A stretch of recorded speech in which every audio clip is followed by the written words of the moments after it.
जय। धर्मराज युधिष्ठिर बोले कि हे महाराज, अब आप मुझे कार्तिक मास की एकादशी की कथा सुनाइए।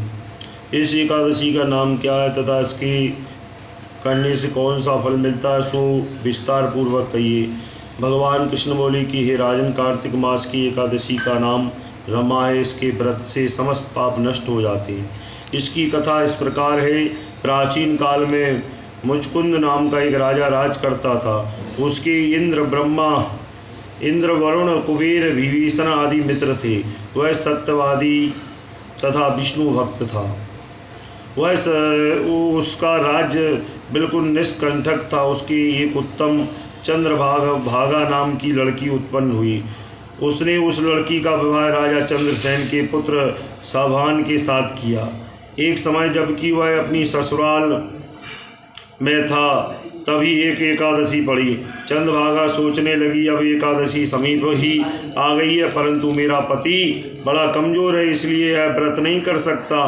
परंतु मेरे पिता की कठिन आज्ञा है। जब दशमी आई तब राज्य में ढिढोरा पिटवा दिया।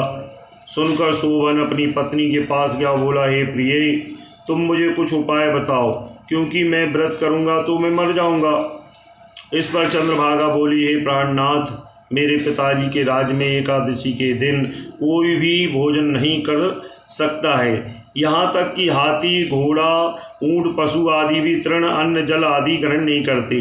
फिर यहाँ मनुष्य कैसे भोजन कर सकता है? यदि आप भोजन करना चाहते हैं तो आप दूसरे स्थान पर चले जाएं, क्योंकि यदि आप भोजन करना है तो स्थान पर चले, आपको यह व्रत अवश्य करना पड़ेगा। इस पर शोभन बोला कि हे प्रिय, तुम्हारा कहना बिल्कुल सत्य है, मैं व्रत अवश्य करूँगा।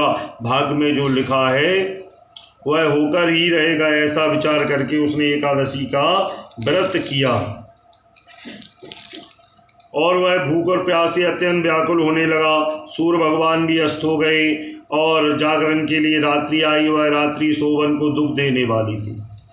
दूसरे दिन प्रातःकाल ही शोभन इस संसार से चल बसा। राजा ने उसके मृतक शरीर को दहा करा दिया। चंद्रभागा अपने पति की आज्ञा अनुसार अग्नि दाहना हुई, परंतु पिता के घर में रहना उत्तम समझा। रमा एकादशी के प्रभाव से शोभन को मंद्याचल पर्वत पर धन धान से युक्त शत्रु रहित एक उत्तम नगर प्राप्त हुआ। उसके महल में रत्न स्वर्ण के खंभे लगे हुए थे। वहाँ पर वह स्वर्ण तथा मणियों के सिंहासन पर बैठकर वस्त्र तथा आभूषण से युक्त बैठा हुआ था। आभूषण युक्त गंधर्व अप्सरा उसकी स्तुति कर रहे थे। उस समय राजा शोभन दूसरा इंद्र प्रतीत हो रहा था। एक समय मुचकुंद नगर में रहने वाला एक सोम शर्मा नाम का एक ब्राह्मण तीर्थ यात्रा पर गया। उसने घूमते घूमते उसको देखा। वह ब्राह्मण उसको अपने राजा का जमाई जानकर उसके निकट गया। राजा शोभन ब्राह्मण को देख आसन के से उठकर खड़ा हुआ और अपने ससुर तथा स्त्री चंद्रभागा की कुशलता को पूछने लगा। सोम शर्मा ब्राह्मण बोला कि राजन, तो हमारे राजा कुशल है तथा अपनी आपकी पत्नी चंद्रभागा भी कुशल है।